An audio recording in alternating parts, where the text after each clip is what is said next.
Terima kasih sudah memilih video ini. Kali ini saya kembali sharing tentang engine mounting sebelah kiri, teman-teman.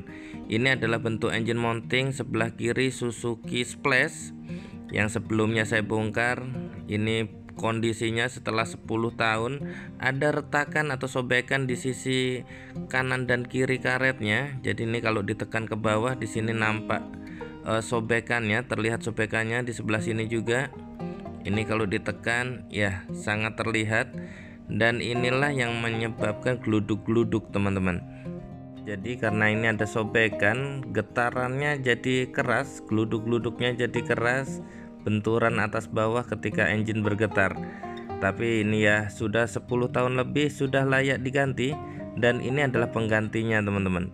Saya membeli di bengkel resmi. Kali ini saya beli di bengkel resmi 300.000 dan masih tersedia. Artinya no worry, walaupun mobil kita mobil tua, tapi di bengkel resmi spare partnya masih ada. Bila kita lihat celahnya, ini bagian atas celahnya lebih lebar dan ini masih fresh. Yang bawah celahannya terlihat berbeda, artinya beda lebar. Ini 2 jari masuk untuk bagian atas, sedangkan bagian bawah ini lebih rapat, teman-teman. Ini agak berbeda dengan pengalaman untuk engine mounting sebelah kanan, karena yang kiri ini yang bagian bawah lebih mepet nih, teman-teman. Ya, dan memang sih kita tidak bisa mengecek langsung karena dia ada cover-covernya seperti pada video ketika kita membongkar engine mounting sebelah kiri ini. Jadi teman-teman silahkan cek terlebih dahulu sampai bisa melepaskan engine mounting seperti ini. Ini sudah kosong, sudah saya bersihkan juga untuk dudukan-dudukannya. Jadi memang teman-teman harus menyimak di video sebelumnya yang saya sharing sebelumnya tentang melepas engine mounting sebelah kiri ini. Untuk unit Suzuki Splash, unit R3 mirip sama, jadi bisa dilakukan dengan satu video ini. Ini adalah untuk memasangnya, no worry, bolak-baliknya sama, tinggal tancepin saja seperti ini.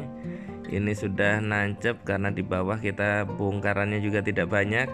Lalu pasang covernya juga. Covernya kita dudukkan terlebih dahulu sebelum kita mengikatkan atau ngepasin baut panjangnya. Ya, baut panjang inilah trik ini yang harus kita pasangkan terlebih dahulu, teman-teman. Ya, bukan baut kecil-kecil pengikat covernya, tetapi memang baut besar inilah untuk memudahkan pekerjaan kita selanjutnya. Inilah yang kita kejarkan, kita masukkan dratnya terlebih dahulu. Ketika drat sudah masuk, ya seperti ini sudah lumayan dalam, jadi nanti tinggal kita putar kuatkan, barulah kita pasang yang kecil-kecil. Ini kenapa? Karena kalau kita masukkan yang kecil-kecil terlebih dahulu, apalagi langsung dikuatkan, nanti untuk ngejar lubang dari engine mounting tengahnya ini agak sulit, teman-teman. Jadi masih kendor, kita pasangkan aja baut-bautnya agar dratnya ketemu, agar nanti tidak slack, tidak dol ketika kita kuatkan. Karena kalau dratnya ketemunya kurang tepat, terasa berat, lalu kita hajar saja pakai kunci-kunci, kita puterinnya, itu kemungkinannya jadi dol. Jadi kalau seperti ini cukup diputar pakai tangan terlebih dahulu. Dratnya sudah masuk, kita ikatkan tipis-tipis saja. Yang penting semua baut sudah bisa masuk terlebih dahulu. Ya, ini semua baut sudah terkuatkan tipis-tipis, belum dikencangkan pakai kunci-kunci, cukup pakai tangan saja. Lalu kita juga ke bawah juga hal yang sama. Ini bautnya tinggal kita ikatkan saja, tapi cukup masih pakai tangan saja. Yang penting dudukannya, bautnya udah ndak lari. Ini juga bautnya juga baut yang lama, teman-teman. Jadi baut lamanya juga jangan sampai hilang. Oke, setelah semua baut sudah masuk, tinggal kita kuatkan dengan kunci-kunci. Dan kali ini ya sama, kita meratakan kunciannya Tidak perlu langsung terlalu kuat, tetapi yang penting semua baut mendapatkan tenaga yang sama. Dan penggunaan kunci sok ini juga membantu kita karena space-nya kecil. Kita mudah, tidak repot seperti menggunakan kunci ring, karena tinggal tarik-tarik seperti ini aja teman-teman. Oke, ini bagian samping kuat, kita ratakan lagi bagian atas. Ini kita perkuat lagi, masih ada sedikit putaran. Yang bagian sini juga kita ratakan semuanya. Ini udah terasa kuat.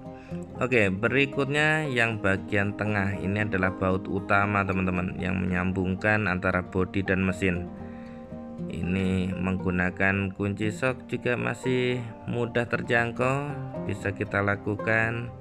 Muternya enak juga, masih ada space, tinggal kita kuatkan juga ini teman-teman. Ini kalau sudah terasa kuat, ini barulah nanti sudah bisa kita yakinin dia terikat kuat. Oke, bagian atas sudah kita kuatin, tinggal bagian bawah. Bagian bawah sama perlakuannya, yang penting jangan sampai lupa untuk menguatkannya. Ini masih ada space ternyata teman-teman. Ini harus kita dorong lagi ke atas mesinnya biar lebih rapat, menguatkan bautnya pun jadi akan lebih mudah. Ini saya putarkan aja dongkraknya, kita adjust lebih tinggi. Ya, ini terlihat, ini jadi mudah, masih ada space untuk kita putarkan baut penguatnya. Ini juga bagian trik juga, jangan sampai untuk adjustment ketinggian dari mesin ini sulit. Oke, ini tinggal kita kuatkan saja dua baut di bagian bawah. Ini sangat mudah, yang penting juga merata dan merata kuat, karena kalau kuat tapi cuman sebelah itu juga kurang bagus. Oke, selanjutnya kita pasang lagi cover atau dudukan dari aki. Pastikan kabel-kabel tidak ada terjepit teman-teman. Ini udah banyak kasus ketika baut sudah dikuncikan ternyata masih ada kabel terjepit di bawah casing dudukan aki ini. Oke, ini kita bautkan saja, mudah saja, tinggal baut 10 yang kalau teman-teman di awal video ketika membongkarnya teman-teman juga ya ditata baut-bautnya tidak berserakan, akan mudah menentukan ini baut ini untuk ini, baut ini untuk ini. Lalu berikutnya kuatkan, kencangkan baut pengikat ecu, karena di sini juga kalau lupa ecunya jadi bergetar, jadi muncul bunyi-bunyian, sekaligus ada resiko ecunya jadi error. Ya teman-teman, secara teknis, secara pengalaman, ternyata engine mounting untuk sebelah kiri memang lebih awet dibandingkan engine mounting sebelah kanan. Mungkin teman-teman yang tahu kenapa penyebabnya, silahkan di sharing di kolom komentar juga. Kita saling sharing, kita saling berbagi informasi. Yang pasti engine mounting kanan biasanya 2 kali ganti, barulah engine mounting kiri ikutan ganti teman-teman. Seperti yang saya alamin ini engine mounting kiri umurnya saya yakin sudah lebih dari 10 tahun.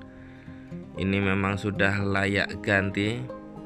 Tapi untuk yang unit Suzuki R3 saya 7 tahun masih belum ada keluhan.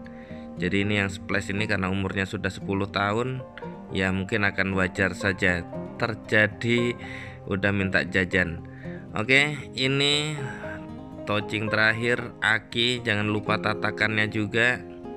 Jangan lupa juga untuk mengikatkan secara proporsional, secara kuat, sehingga juga potensi aki untuk bergetar, untuk menerima getaran lebih, sehingga aki juga bisa cepat rusak. Karena ketika bergetar, air aki ikut bergetar juga, kemungkinan tumpahnya juga ada. Dan ini untuk menyambungkan kabelnya, kabel utama yang merah terlebih dahulu biasanya. Dan ini saya ketokkan saja biar ikatannya kuat sebelum saya kuatkan bautnya. Ini juga rule of thumb teman-teman. Jadi pastikan pengikat aki sudah terpasang ke bawah, barulah kita kuatkan bautnya. Saya sangat sering sekali menemui kejadian mobil mogok di jalan ataupun bahkan di parkiran yang sebenarnya karena kabel aki ini kendor. Jadi saya tidak tahu kenapa kok bisa-bisanya kabel aki ini kendor kalau diikatkan secara baik. Ya, cara mengikat baiknya ya juga sangat mudah, tinggal pentokin ke bawah, barulah dikuatkan sekuat-kuatnya, dirasa-rasa. Kalau sudah mentok ya sudah. Dan teman-teman, ini adalah touching terakhir. Pastikan posisi aki terduduk kuat, dan kita sudah sharing bagaimana cara untuk memasang engine mounting sebelah kiri Suzuki Splash dan identik dengan Suzuki R3. Itu saja sharing dari kami. Terima kasih. Silahkan selalu like dan subscribe channel Doni Seno Aji untuk informasi-informasi menarik lainnya.